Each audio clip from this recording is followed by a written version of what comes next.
Okay. So yeah, how are you, man? How you doing with the quarantine and everything? Uh, it doesn't really. I mean, being a nurse, it doesn't really affect me in that sense, right? Because like I still got to go to work, so it's not really much of a quarantine for me. I did get quarantined because I had to wait for my testing results for 2 weeks, but I mean, it's pretty much normal day to day life for me. It doesn't really affect me in that sense too much. Oh, okay. So what have you been exposed, or is it just like a mandatory thing? I was exposed in the hospital. Um, but then basically, when you're exposed in the hospital, you gotta wait for your testing result and all that. And it takes 14 days where you can't return to work. So basically, yeah. Yeah, it is what it is, right?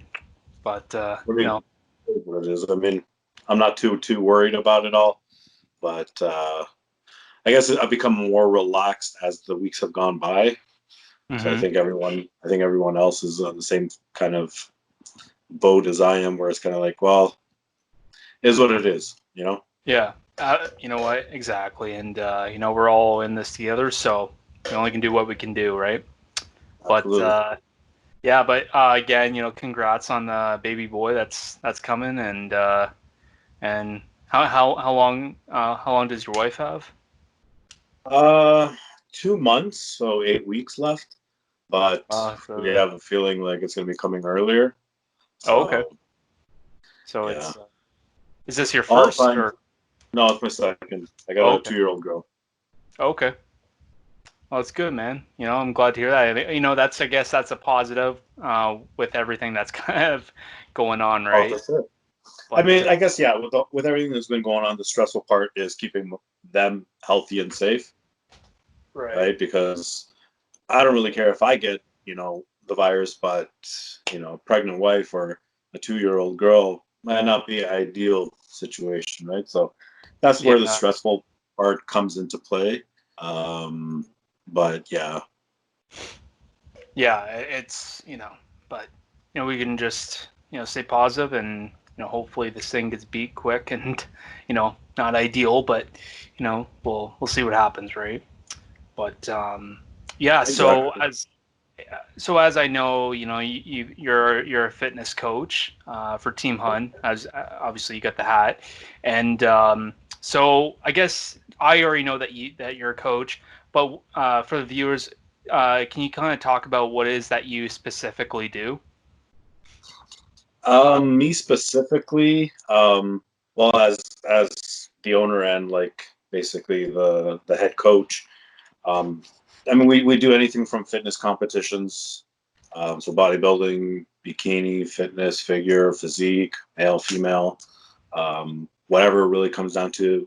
I've done even for just fitness modeling, coaching, all the way to lifestyle coaching. So we don't really like to segregate with just doing competition style coaching. We also like to do lifestyle. So your average Joe that just wants to lose some weight or wants to get a little bit of muscle definition, to someone that's postpartum, someone that's just has some self-esteem issues. We basically cater to anyone and everyone. Okay. But yeah, Okay, that's pretty sweet. How long have you been a coach for? I've been doing it with my business for about 2, 3 years now. I was a coach with a previous team for about 4 years, 5 years, where Okay. basically I learned a lot of my, um, I guess, coaching um, abilities from there and grew from there. Previous to that, I was a personal and a fitness manager for Good Life for about 5 years. And throughout my 20s, I was basically a nutritionist, herbalist. I worked alongside a herbalist, um, and just the whole holistic realm of things. I kind of worked in for, I want to say, close to 15 years now. So it's kind of disclosing how old I am, but That's all right. Do you, as a coach, and how long you've been coaching for? You're gonna have good days, you're gonna have bad days. You're gonna be having busy days. I'm sure you're gonna have some slow days. I'm sure. What are some of the challenges you've had as a coach? Um, I mean, some challenges. I mean, you have different variety of people, right? The Right. problem with that is that not one person is the same. There's similarities, obviously, but one person could have a good workable physique, so good genetics, we could say, and then another person who doesn't have necessarily good genetics, but you can still get into shape, for example. But if they're looking for that IFBB Pro card, essentially, it's almost like you don't want to let them down with the news that, hey, it's probably not going to happen, but they have the aspirations of achieving such goals, right? So it's Right. it's kind of like it's hard because it's challenging in the sense that not two people are the same, right? So Mhm. working with different types of body types, mental statuses. I've had people that are halfway through prep, they get pregnant, for example, and Yeah. that completely changes shit around. Hormonally, mentally, physically, it's a game changer, right? So now it's like, okay, well, what can we salvage? Is the baby okay? What can we basically do in that sense? Whereby I've also had clients where, they developed injuries, major injuries during prep, Yeah. or just um, certain health conditions, right? Cancer. So, I mean, there's always challenges. I would say the number one thing that really kind of gets me going day to day now, I guess, for the last decade and a half, um, uh, I guess dealing with people's mental statuses. You know, Mental health is a big thing for me, and I'm a big advocate for it.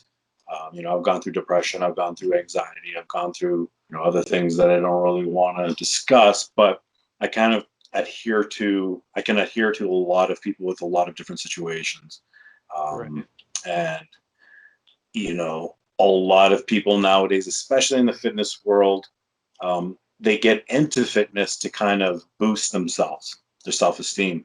And a lot of people battle depression, anxiety, self esteem issues.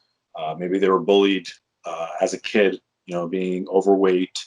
Um, I can say I was when I was a kid. So that's kind of like what got me into it all. So yeah, I would say mental health is kind of the number one thing that's kind of a challenge, right? So when you present someone with an amazing plan to get themselves into shape, their mental health might not allow them to do that, right? They're against themselves. They don't believe in themselves. So Hmm. it's making people believe in themselves, even though you believe in them. That might not mean shit, right? So it all comes down to convincing them and changing their mindset around so that they can believe in themselves and achieve what they want to achieve. Because at the Right. end of the day, anyone can get into shape. It's all a matter of how hard are you willing to work for it, and how hard are you, and what are you basically willing to sacrifice. Um, you know, Sometimes I'm a big advocate for family, and sometimes the family has to go on the back burner. I've done shows where, unfortunately, I can say that I put my family behind competitions and prep, and is that right? No, but that's what needed to be done to get to the end result, right? Afterwards, yeah, I may have fucked with my headspace, mental health as well, but that's what needed to be done. Like I said, Right. anyone can get to anywhere to a certain degree, um, as long as they're willing to know what it takes to get there. Right. Yeah, and I think mental health, it's a big aspect in any part of life, not just fitness and uh and getting ready for shows like you mentioned and whatnot. Even work in general. I mean, you're a nurse. I'm a DSW, so we both work in a human services field. And even if for myself, I'm not diagnosed with anything, but there's days where like I need that break. Like there's times where I'll work like 16 to 20 days in a row. Me being a part time, taking shifts, and I have to work, right? I need to work a lot to support myself.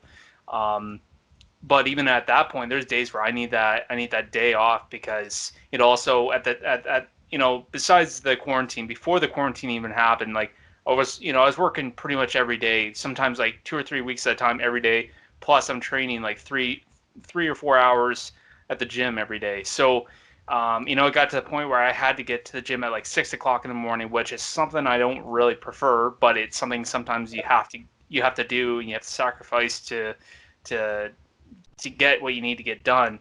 Um, Exactly. and like it, but at the same time, yeah, you got to take care of your own mental health. What with anything that you do, it's I think it's ignored. It's we're getting better at it as a society, like we're recognizing it more, but there's still steps that need to be done to help people or assist people to manage that. Um, and when people say, "Oh, I know how you're feeling," well, do they really though?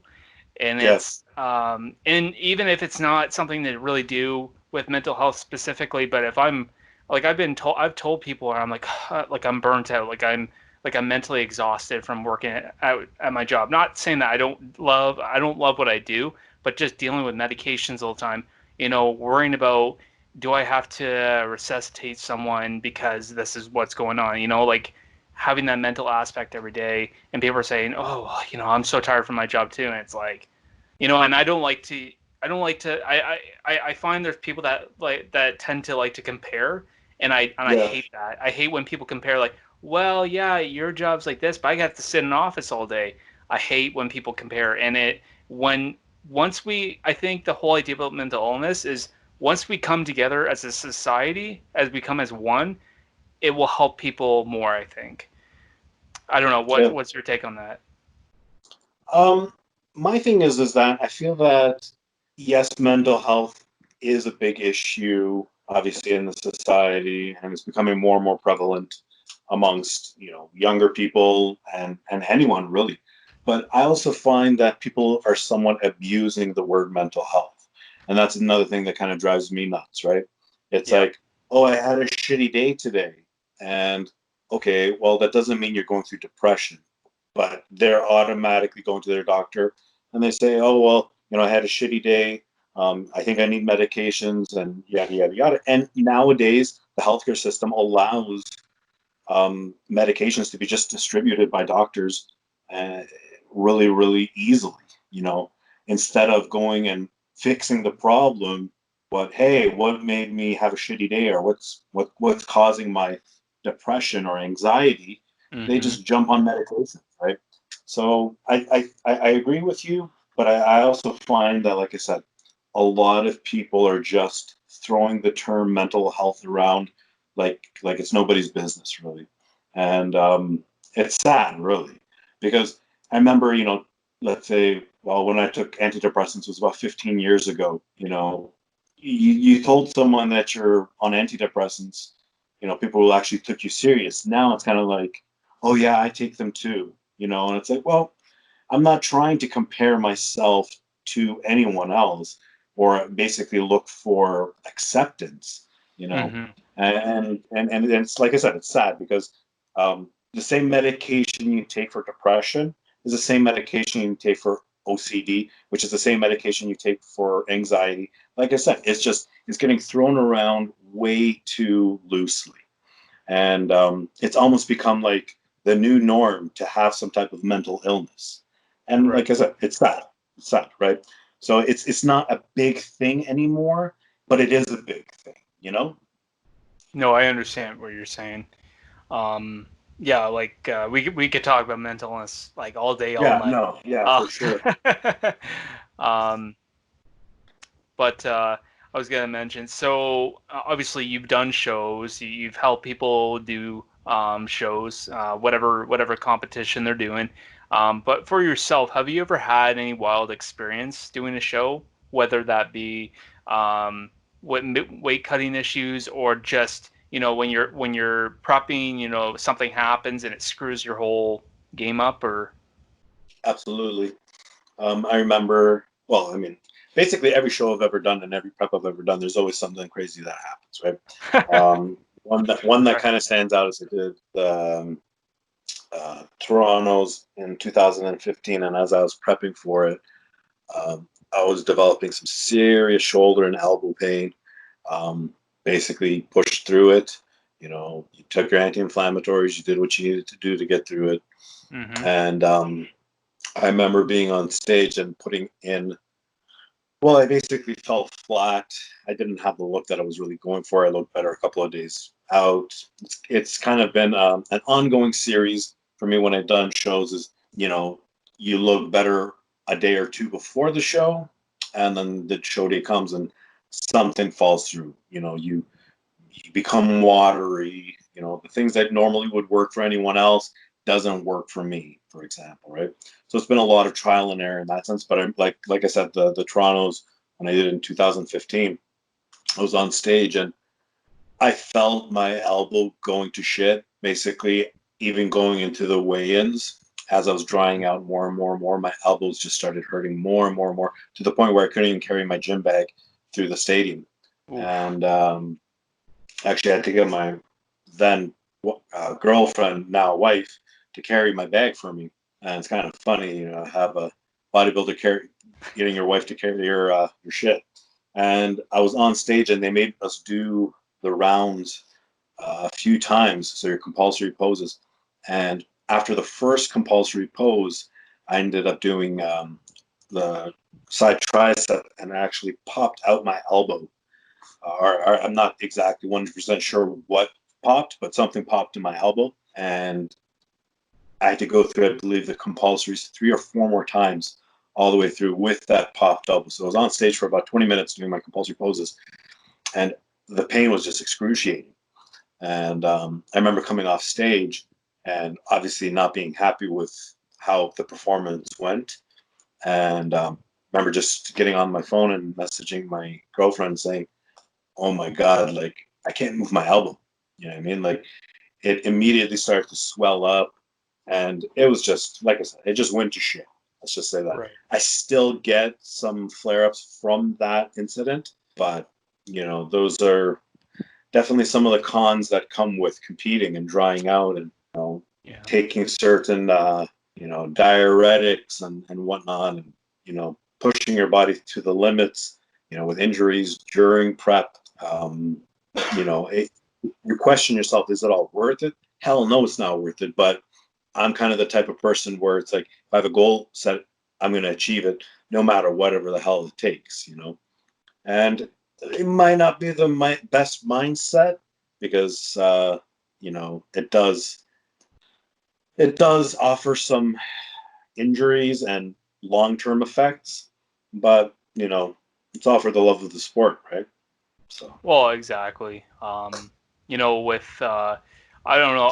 I've always thought about doing doing a show, um, and I did have a trainer for a little bit, but just since the pandemic's kind of happened, just I've kind of wanted to take my own step for a little bit, just kind of do my own thing.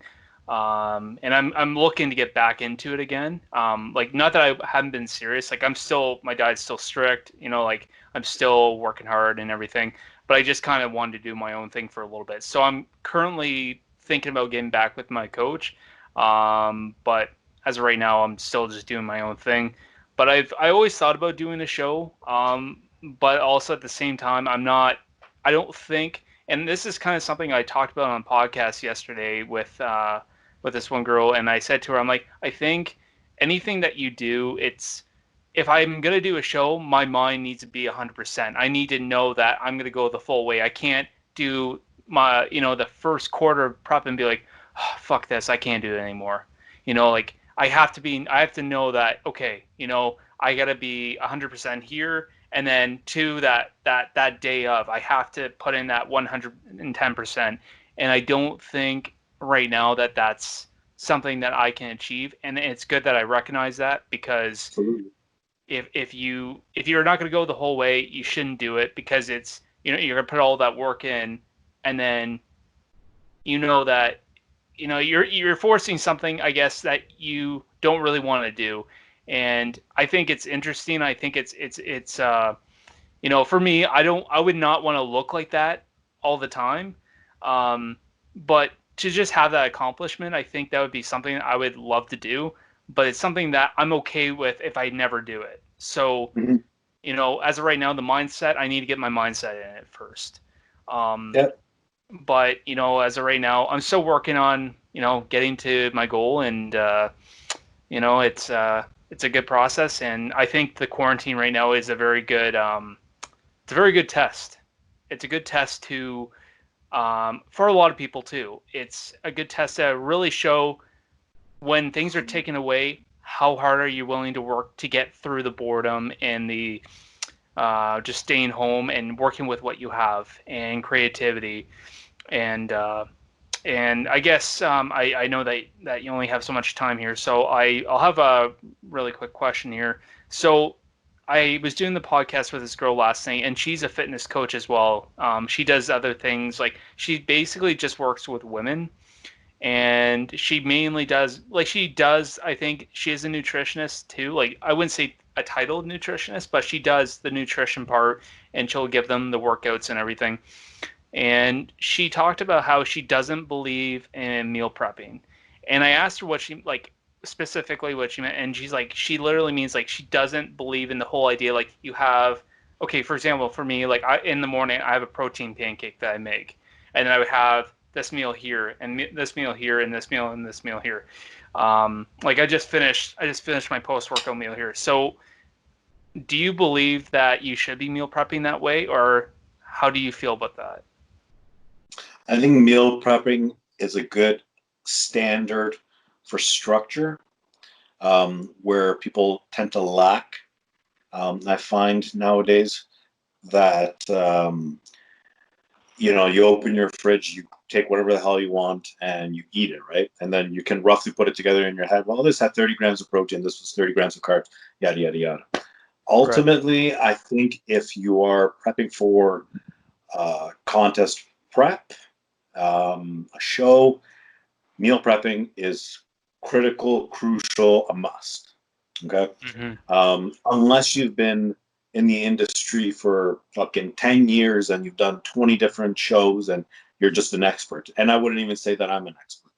Um, then possibly, yeah, you could kind of wing it, because you know that, this portion of this meat or this portion of this fish equals this amount. Yeah, it might not be exact, but whether it's you're talking about 10 more calories or 10 less calories, who gives a shit? Ultimately, that's not going to be the game changer as to how you're going to look on stage. And like I said, that's for more of a seasoned vet contest prep individual. Someone that's starting out, there's no way in hell that they can kind of get away with not having proper meals prepped throughout the day or week or whatever. One, we live busy lifestyles uh, for the most part, and if you're just kind of winging it, uh, you're just not you're not doing your due diligence. I don't find. Right. Let's say you get stuck in traffic, maybe not in Chatham, but you might get stuck in traffic in Toronto. That's 2-3 hours. You're not eating for 2-3 hours because you decided to not meal prep, and then the first thing you do when you get home, you gorge. You open your fridge, you eat the first thing. Your blood sugars are super low. Your glycogen levels are shot. You don't care about the show at this point. You just need your natural body instincts to consume calories, right? Mm-hmm. Now, if you were to have, you're stuck in traffic and you have, your chicken and sweet potato or rice or whatever the fuck you're eating beside you, yeah, it might be cold, but you still have, that beside you to hold you through, right? and then it comes down to the fact that, if you're not eating for X amount of hours, you start going catabolic, so you start eating away at muscle tissue, right? So there's so many things that, like I said, can play a big role in it in the off season, or if someone's just, trying to live a healthy lifestyle. No, it's not really necessary. I don't find. Me currently right now, I don't meal prep essentially. Like, I don't have a fridge filled with Tupperware. That's, I think, bullshit. You don't really need to have that if you're just, trying to live quote unquote healthy lifestyle, put on some size or lose some weight. But when it comes down to contest prep, yeah, definitely meal prepping is like, on top of the list of, doing your cardio, doing your, uh, you know, your weight training and whatnot. So it kind of goes hand in hand with it. So, I mean, she may have, her reasons for not having to do it. But Mhm. like I said, she may also be a seasoned vet at what she's doing and what she's done. And all the more to her if she can handle that. I know if I'm doing a show, even at this point where I've been competing for close to 10 years, I would have to do a meal prep, you know, cook your meals, for 3, 4 days in advance and, stack them up and enjoy it. Right. But like I said, to each their own. This is my thoughts on it. So I'm not against not meal prepping, but like I said, it's for certain individuals, not for everyone. Right. And yeah, and in like it's I think it's different for a lot of people, and I don't think there's any wrong or right reason to do it. Everyone's going to have their different different ways of doing it. And but props to her, and props to you. You've worked hard to get to where you need to be, and like I said, I know that you had some limited time. So Attila, I just want to thank you for coming on and taking the time to talk with me about what you do, and a little bit of your insight on fitness and meal prepping, In quarantine. and the quarantine. Yeah, we're still not quite there, but it is what it is. So we just have to keep waiting until. I really hope the gyms open up. I really do. I'm Yeah, I mean, I I'm can't getting. foresee it being closed for too much longer. Yeah. Um, but it's going to go on appointment basis. That's what they're saying. Uh, I've been pretty fortunate enough. I've kind of built a pretty good home gym. But I mean, I'll be lying if I said I didn't work out more than 3 times a week. You know, doing a shit ton of home rentals before my baby comes, and that's been kind of keeping me fit. So doing the old brute work instead of the old, 10 by 10s and whatnot. So yeah, Well, anyway, thank you again for coming on, and hopefully, another time when you have more time, we can more go into depth with everything, and we'll talk soon, man. sounds good, dude. Have a good Thanks one. for, thanks again, man. All the best, dude.